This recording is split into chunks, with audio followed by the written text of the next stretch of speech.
Hello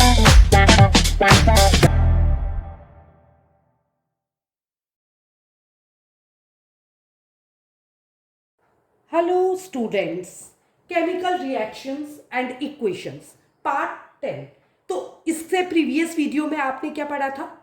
oxidation and reduction reaction पढ़ी थी। तो अब हम इफेक्ट देखेंगे कि ऑक्सीडेशन से एक्चुअल में होता क्या है। तो ऑक्सीडेशन जो है मेन दो कॉज प्रॉब्लम्स क्रिएट करती है, you can say corrosion and rancidity.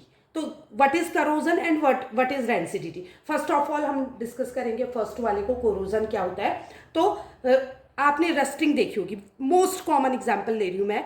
आपकी कोई भी आयरन का व्हीकल बाहर रहता है सपोज, या अंदर रहता है, कहीं भी रहता है, तो एटमॉस्फेयर में ऑक्सीजन प्रेजेंट है और मॉइस्ट प्रेजेंट है, तो वो क्या हो जाता है? करोड हो जाता है। मॉइस्ट नेचर में मतलब जब ह्यूमिडिटी ज़्यादा होती है तो जल्दी इजीली करोड हो जाता है। तो करोजन क्या मतलब है?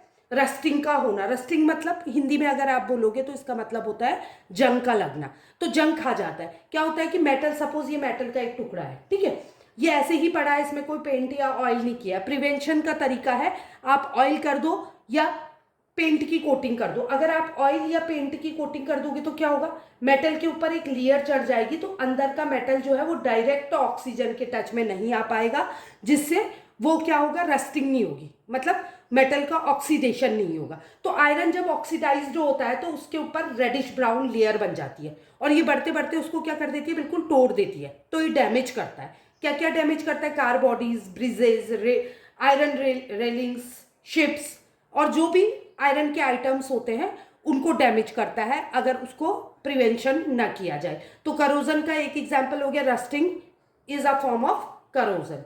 अच्छा, उसके अतिरिक्त आप देखोगे सिल्वर। सिल्वर को आप यूज करते हो, मेटल है। सिल्वर जब ऑक्सीडाइज्ड होता है तो वो उसमें ब्लैक कलर की कोटिंग आ जाती है ऊपर से। और कॉपर, आपने मंदिर में बर्तन देखे होंगे, अगर उनको छोड़ देंगे आप तो वो एयर के कांटेक्ट में आके क्या होता है? ग्रीन ग्रीन लेयर बन जाती है उसके ऊपर। ये भी क्या है? कोरोजन का एग्जाम्पल है। आई होप आपको कोरोजन समझ आया होगा।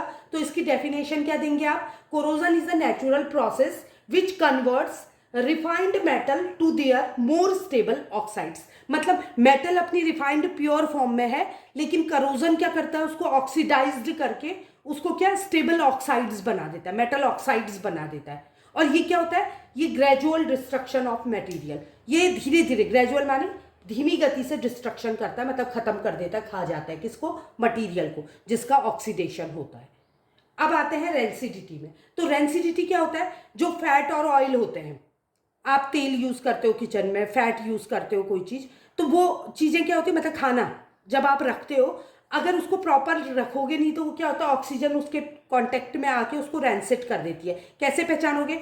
जब आप स्मेल लोगे उसकी या टेस्ट करोगे तो एक अजीब सी स्मेल आती है, आप कहते हो ना खराब हो गया, फ्रिज में रखना भूल गया, होता है ऐसा कई बार। तो दैट इज कॉल्ड रेंसिडिटी। तो क्या होता है? कैसे रोक सकते हैं हम इसको? ऑक्सीडेशन से प्रिवेंट करके हम रेंसिडिटी को रोक सकते हैं। तो कैसे करेंगे प्रिवेंट? हम एंटीऑक्सीडेंट यूज कर सकते हैं। जिन चीजों को हमने लंबे समय तक रखना है उसके लिए हम क्या करेंगे? उनमें एंटीऑक्सीडेंट्स ऐड कर देंगे। उसके अतिरिक्त क्या प्रिवेंशन और भी है? एक तो एंटीऑक्सीडेंट ऐड कर देना, दूसरा एयर टाइट कंटेनर में रखने से। तो क्या होगा? वो एयर के कांटेक्ट में नहीं आ पाएगी, जिसके कारण ऑक्सीडेशन नहीं होगा फूड आइटम का, फैटी फूड्स वगैरह का। आपने देखा होगा, आप चिप्स के पैकेट लाते हो तो उसमें हवा भरी रहती है, वो कौन सी गैस है? नाइट्रोजन गैस फ्लश की जाती है। क्यों? क्योंकि नाइट्रोजन गैस भी क्या करती है? प्रिवेंट करती है चिप्स को ऑक्सीडाइज्ड होने से। तो ये हो गए इफेक्ट ऑफ ऑक्सीडेशन रिएक्शन। इसी के साथ आज ये केमिस्ट्री का फर्स्ट चैप्टर मैं कंप्लीट करती हूँ। आई होप आपको वीडियोस अच्छे लगे होंगे। अगर अच्छे लगे तो लाइक, सब्सक्राइब और शेयर करें। Thank you.